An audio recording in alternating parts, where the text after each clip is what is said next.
Welcome back to the Crystalline Perspective. So this is part 2 of my second semester of the online LPN to BSN program discussion. So if you are interested in hearing what I have to say about my OB Pediatrics clinical, stay tuned.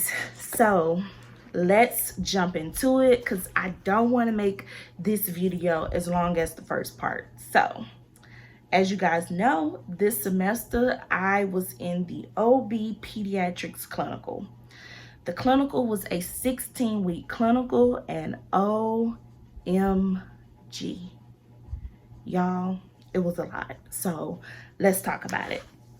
So the course was set up so you had to do 114 hours in OB and Peds together.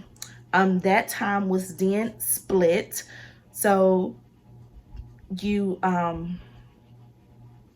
ended up having to do like, I want to say like 65 hours in each section. So I had a hospital, 2 facilities. One facility was a NICU that I was going to go to do clinical for OB, and then the other facility was labor and delivery, postpartum, and like nursery. So and then I had a school and a acute care hospital I was going to attend for pediatric clinical. So let's just talk about it. So as you guys know, a few videos back, I posted about my experience in my first week of pediatric clinicals, OB pediatric clinicals. I went to the school. I was with the school nurse for a day. So I spent 7 hours with her, and I saw 42 kiddos.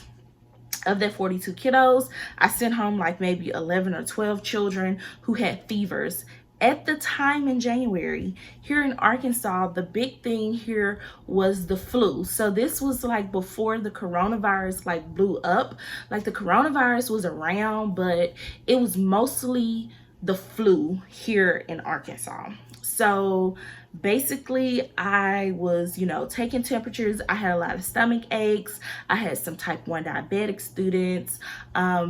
I was doing assessments on the pediatric children students, and I also was kind of learning about like the role of the school nurse. So looking at reports that she did, helping her set up for the dental clinic that she had coming up, and those type of things. I was to do 3 days at the school, and so that was my first week.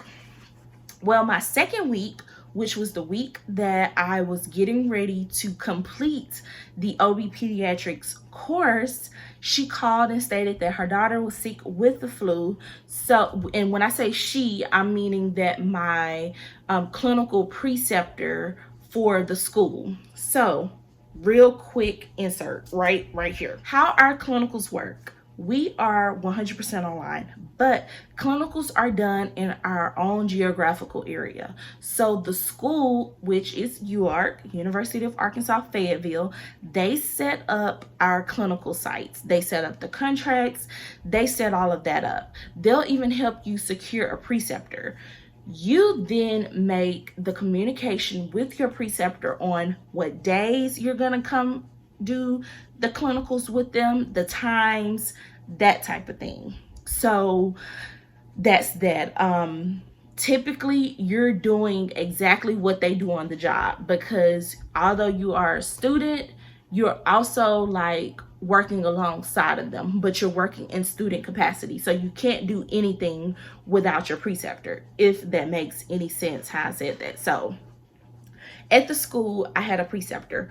She was responsible for me. There were some things she allowed me to do without her supervision, like the assessments. Like after she saw me do a few assessments, she was fine with it. But like she gave all of the pediatric medications that day, and she told me that the next week that I would come, that I would do the pediatric medications. So because they had like little boxes with their names on it, their pictures, and you got their medicine out the box and gave it to them and whatnot. So that was that. But rewinding back, as I was stating, the second week when I was supposed to return back to the school, she told me that her daughter had gotten sick, so basically my clinical for that week was canceled. So the only thing I needed to do was contact my instructor, which I did, and I told my instructor, I said, Dr. So-and-so, my preceptor canceled on me this morning. I will not be going to clinical on today.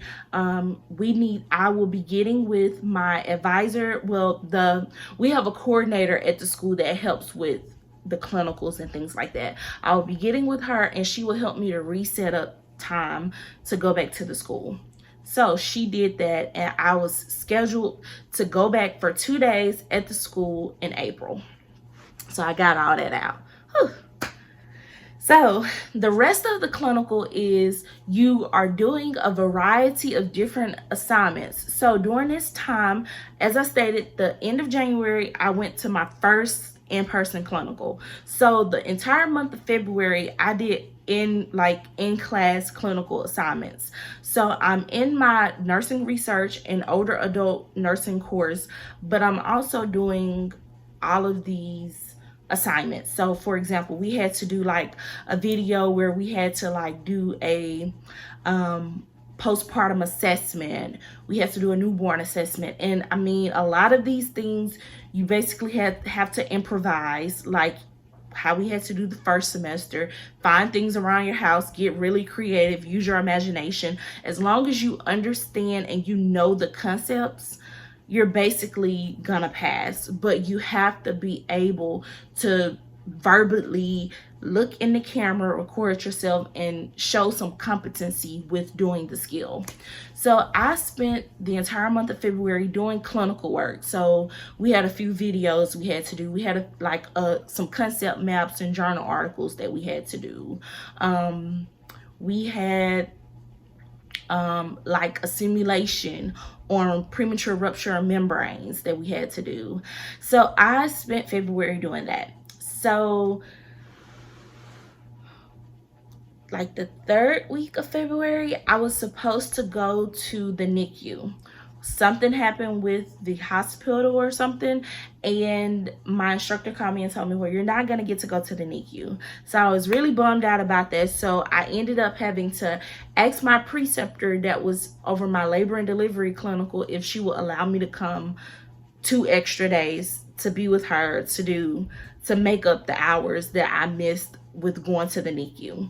She agreed. So I was like, okay, yay, everything is perfect.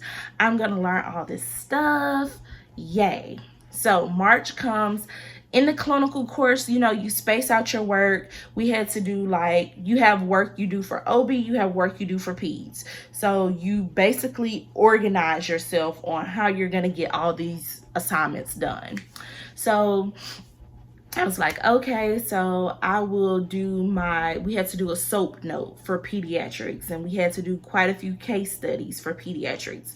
So I started working on those things. So I went to my first labor and delivery clinical in March, and I was there for 13 hours with my preceptor because you have to show up when she shows up for work. You get report and everything. And that day I saw 7 patients. I saw 3 couplets, which is 6 patients. So mom, baby, mom, baby, mom, baby. And then I had 1 baby that was a readmit, and he was a readmit for jaundice.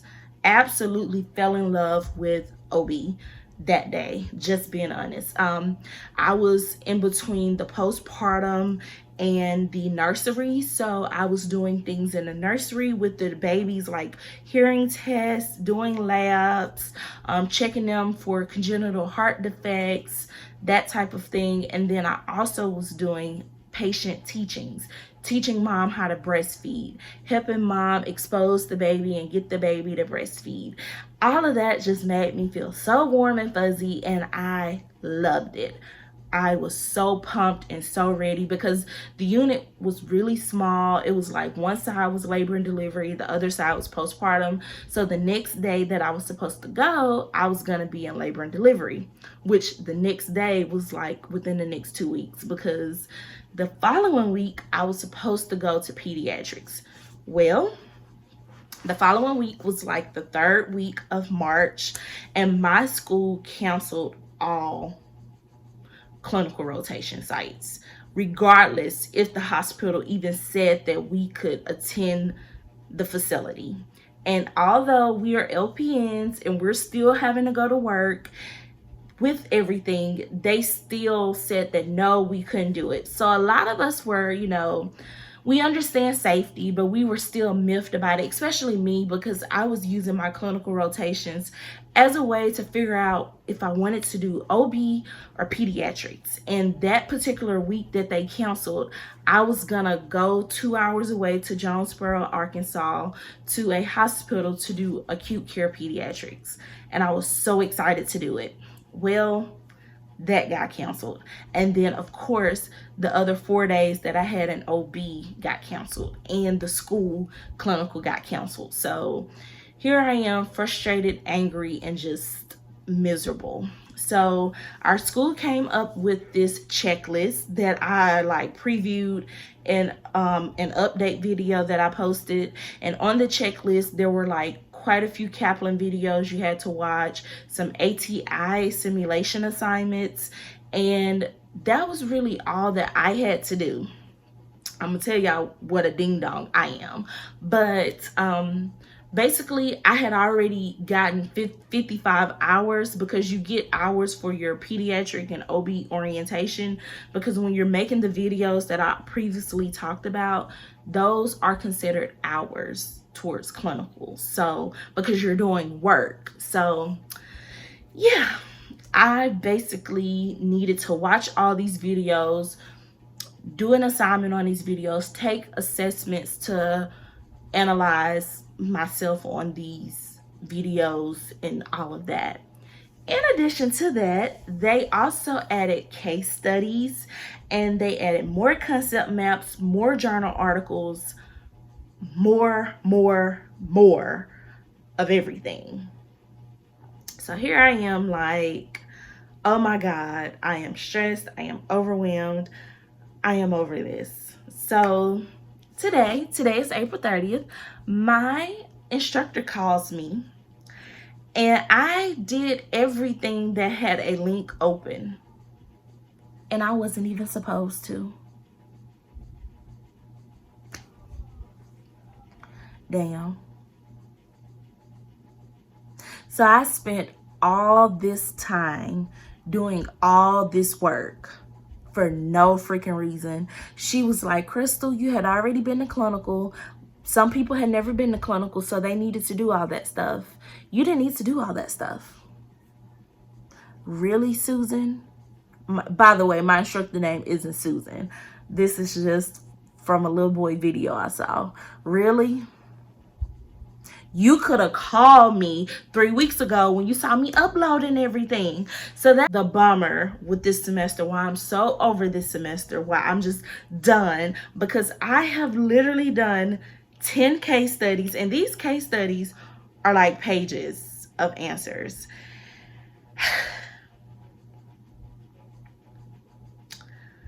Needless to say, my content game is on point. I feel very confident about OB and Peds. So if there's any section on the NCLEX that I feel confident about, it is OB and pediatrics. But that was my clinical, you guys. It was a rough semester. It ended drastically due to COVID. Made me so devastated, but I understand that people have to be safe. For those people that are looking to do OB pediatrics, and if you're gonna be doing this program, I highly recommend you to not do a clinical over the summer, especially if you have to work. Don't do it. It is a lot of work, especially with COVID going on. Not until everything clears up, I don't recommend that you do it, because think about it. You're taking a 16-week clinical and jamming it into eight weeks. It's a lot of work, and you're going to be burnt out. I am burnt out, and I had the full 16 weeks, which is why I am so excited about a summer break, okay? I was not supposed to get a summer break, but God has a way of throwing iron in the fire, simply because I did not have the money to pay for school this summer. I'm just gonna be honest. School is expensive, like books, software programs, because that's the other thing you guys have to understand about this program. Because it is 100% online, you still have software programs that you have to pay for. So you're gonna have to pay like anywhere from $50 to $200 for certain software programs. The simulation prioritization software program that we have was $100 that I spent in the first semester. So, you know, when you add all those fees up, it gets really pricey. So clinical can be overwhelming, especially when you're having to be the sole person to do it. It's not like you're showing up and it's a group of you doing it. No, you're gonna have to be responsible for what you do. Now, the blessing that I did like about clinical was that there was like little to no paperwork. There was no like care plans, that type of deal that you do in like a traditional program. It was none of that. So I love that part. But for the most part, it was very, very stressful not being able to physically go to clinical and it being virtual. So I hope these videos help you guys. That was my second semester all in a nutshell. It is over with. It is behind me. I have passed it.